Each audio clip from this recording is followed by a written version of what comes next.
नमस्कार दोस्तों, आप सभी का स्वागत है हमारे YouTube चैनल मान्या लाल किताब रेमेडीज में। आज मैं आपके साथ बात करने जा रहा हूं मकर राशि के बारे में। और आज का मुख्य टॉपिक होगा कि मार्च 2024 का जो महीना है वो मकर राशि के जातकों के साथ कैसा रहने वाला है। इस महीने ग्रहों का जो गोचर होगा वो आपकी ज़िंदगी के आर्थिक पक्ष को, आपके व्यापार में कैसा रहेगा, आपका जॉब जहां पर करते हैं वो कैसी रहेगी, आपकी स्टूडेंट लाइफ कैसी रहेगी, मैरिज लाइफ के ऊपर क्या प्रभाव डालेगा, लव लाइफ कैसी रहेगी, आपकी सेहत कैसी रहेगी। तो इन सारी चीज़ों को लेकर हमने ये वीडियो बनाई है जो मकर राशि के ऊपर आधारित है। दोस्तों, कुछ ग्रह ऐसे होते हैं जो लंबे समय के लिए एक ही भाव में गोचर करते हैं, जैसे शनि देव हो गए, गुरु हो गए, राहु और केतु हो गए। लेकिन कुछ ग्रह ऐसे होते हैं जो हर महीने अपना भाव बदलते हैं और अलग अलग भावों में अलग अलग परिणाम देते हैं। सो वो जो गोचर होता है वो हमारी लाइफ को बहुत अफेक्ट करता है, बहुत ज़्यादा प्रभावित होता है। हमारा कामकाज भी प्रभावित होता है, हमारे रिश्ते भी प्रभावित होते हैं। सो कैसा रहेगा, इन सारी चीज़ों के लिए हम वीडियो लेकर आए हैं। सो ज़्यादा समय ना लगाता हुआ मैं आपके सीधा आपकी कुंडली के ऊपर ले चलता हूं, जो कि चंद्र राशि के ऊपर आधारित है। दोस्तों, चंद्र राशि का बहुत अहम रोल होता है हमारी लाइफ के ऊपर, हमारे एस्ट्रोलॉजी के अंदर। सो चंद्र राशि को हम अवॉइड नहीं कर सकते। जैसे लगन कुंडली जो होती है आपके बर्थ के हिसाब से देखी जाती है, वो तो आपका पूरा 100% जो जैसे आपका जन्म हुआ है और ग्रह जैसे बैठे हैं वैसा होता है।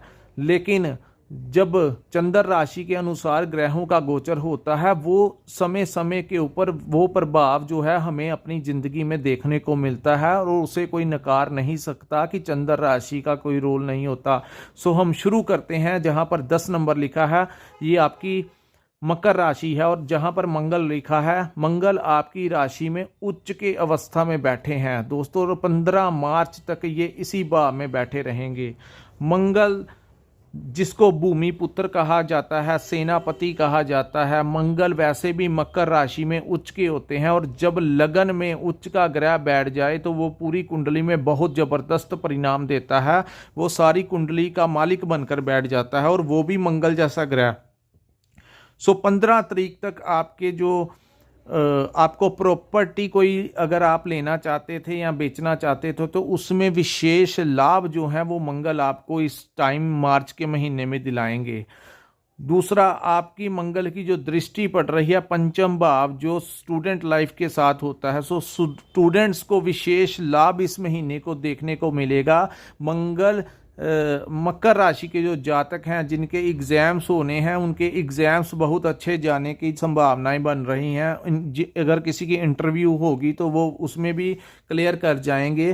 किसी को नौकरी चाहिए, अगर उनकी इंटरव्यू आ गई तो वहाँ पर भी आपको बहुत ज़्यादा फ़ायदा होगा। किसी कंपटीशन में आपको जीत दिला सकते हैं मंगल, क्योंकि सेनापति जब मैदान में उतरता है तो विजय निश्चित करके ही वापस आता है। तो इस समय मंगल आपके लिए उस सेनापति का रोल जो है वो निभाएंगे।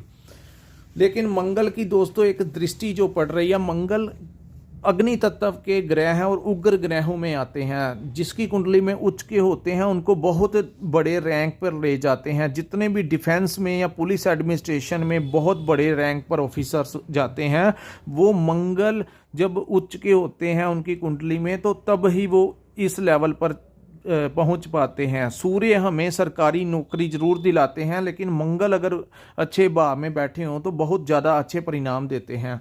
लेकिन अवॉइड क्या करना है दोस्तों, आपने अपने अंदर गुस्सा नहीं आने देना, क्योंकि एनर्जी इस लेवल पर बढ़ जाएगी कि काम तो आपके वो करवा देंगे लेकिन गुस्सा भी वैसा ही आएगा जैसे उनको आता है। तो गुस्से को आपने थोड़ा शांत रखना है, नहीं तो वो गुस्से की वजह से आपको जो है कहीं ना कहीं किसी भी रिश्ते में अनबन बनने के योग हैं। अन्यथा बाकी जो ग्रहों की स्थितियां होंगी वो अच्छी होंगी। अब हम बात करते हैं आपके धन भाव की।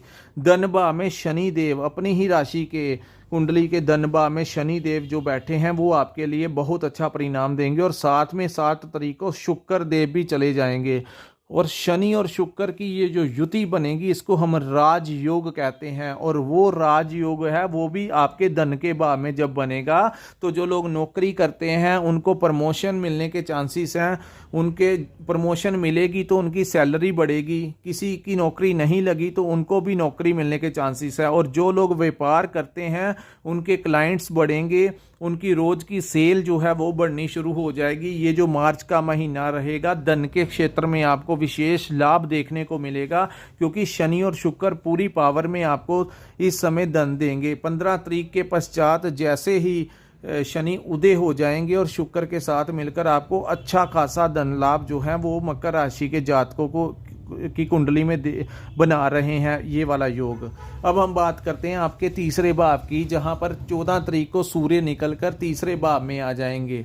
सो पहले 15 दिन आपने अवॉइड क्या करना है, आपने अपनी आंखों का विशेष ध्यान रखना है कि कहीं आपकी आंखों में कोई डस्ट या इन्फेक्शन ना हो जाए। तो आपने ग्लासेस वगैरह लगाकर ही घर से निकलना है, तो आंखों को कोई डिस्टरबेंस दे सकते हैं, बाकी सब कुछ ठीक रहेगा। और क्रोध पे आपने नियंत्रण रखना है। अब जब 14 तारीख के पश्चात सूर्य अपना घर बदलेंगे और वो मीन राशि में गोचर करेंगे, उसको मीन संक्रांति कहते हैं, तो वहां पर राहु बैठे हुए हैं। सो दोस्तों, सूर्य और राहु की युति आपके साहस और पराक्रम के भाव में बनेगी। कुछ हर चीज के दो पहलू होते हैं दोस्तों। राहु और सूर्य मैंने पर्सनली एनालिसिस करके देखा हुआ है कि कुछ एडमिनिस्ट्रेशन के लोग जो बड़े बड़े आईएएस आईपीएस लेवल के रैंक के लोग हैं, उनकी कुंडलियों में सूर्य और राहु की युति देखने को मिली है।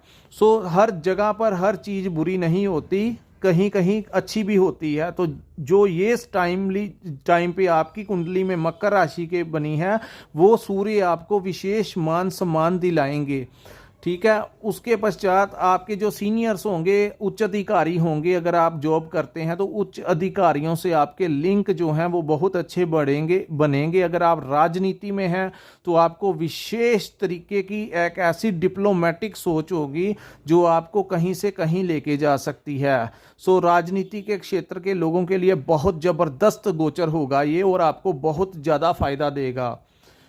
लेकिन कहते हैं कि कुछ ना बुध जो है वो आपके नीच भाव में गोचर करेंगे इस महीने। सो दोस्तों, बुध जो है मीन राशि में गोचर करेंगे। बुध मीन राशि के नीच अवस्था में आ जाते हैं।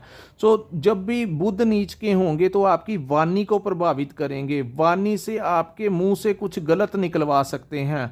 सो आपने यहाँ पर माता सरस्वती की पूजा कर सकते हैं, गणेश जी की पूजा कर सकते हैं, या सबसे इजी रेमेडी आपको बताता हूँ। यहाँ पर आपकी वो बहन के साथ रिलेशन खराब करने की कोशिश करेंगे जो आपने नहीं होने देना। अगर आप अपनी बहन को कोई गिफ्ट देंगे या उनसे आशीर्वाद लेंगे, उनसे प्यार करेंगे, अगर वो छोटी बहन है, कोई फर्क नहीं है कि आप मेल हैं कि फीमेल हैं, आप बुध जो है वो बहन का कारक है, बहन और बेटी का। सो इनको आपने खुश रखना है, जिससे आपका ये महीना, मैं आपको एक फ्री रेमेडी बता दी कि इनको कुछ गिफ्ट ले देना, इनको किसी भी प्रकार से आप कोई खुशी देना जिससे आपका बुध आपको कोई ज़्यादा नेगेटिव रिजल्ट ना दे पाए।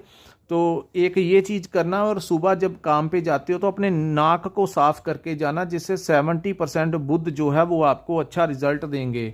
सो ये कुछ रेमेडीज थी जो मैंने आपको इसके बारे में बताई, क्योंकि बुध जो है वो व्यापार में भी, अगर आपकी वाणी ही नहीं अच्छी रहेगी तो व्यापार कैसा अच्छा करोगे। सो बुध के ट्रीटमेंट जो है वो करवा लेना, खास करके वो लोग जिनकी कुंडली में बुध की या चंद्रमा की अवस्था अच्छी नहीं है, उन लोगों को ये समय उपाय करने चाहिए। अन्यथा बुध आपकी दिमाग को अपने हिसाब से चलाएगा और अपनी वाणी से आपको कुछ अपशब्द निकलवा देगा जो सामने वाले को हर्ट करेंगे, और आपके बनते बनाए कामों में विघ्न डालने का काम जो है वो बुध करेंगे। सो बुध के उपाय कर लेना। अब हम बात करते हैं दोस्तों, राहु और बुध जब युति बनाते हैं तो कहीं डॉक्यूमेंट्स का जो काम होता है, कोई चीज़ आपने लेनी है या किसी भी प्रकार के डॉक्यूमेंट पे जो साइन करने हैं, वहाँ पर आपने अपना बचाव रखना है। कहीं किसी भी तरीके की केयरलेस नहीं होना आपने। जहाँ पर आपने बिना ध्यान दिए साइन कर दिए तो वो फ्यूचर में आपके लिए कोई ना कोई बड़ी प्रॉब्लम खड़ी कर देंगे। सो इस युति के दौरान आपने कोई सिग्नेचर करते हुए अपना विशेष ध्यान रखना। अब हम बात करते हैं दोस्तों चतुर्थ भाव में बैठे गुरु की। गुरुदेव जब चतुर्थ भाव में बैठते हैं तो ये उनका उच्च का भाव है और गुरु को धन का मालिक कहा जाता है। वैसे तो चंद्रमा भी धन के मालिक है। हर एक ग्रह अपने अपने हिसाब से फायदा देता है, लेकिन सभी ग्रहों के जो गुरु हैं वो अगर अच्छी पोजीशन प्लेसमेंट में आ जाएं तो उनकी जो दृष्टियां होंगी दोस्तों, जिस भाव में वो बैठे हैं, इसको माता का भाव कहा जाता है, इसको प्रॉपर्टी का भाव कहा जाता है, इसको वाहन का भाव कहा जाता है। सो गुरु का यहाँ पर उच्च का बैठना और ऊपर से वो मार्गी अवस्था में बैठे हैं तो आपको विशेष लाभ क्या देखने को मिलेगा कि आपकी माता की सेहत जो है वो ठीक होगी।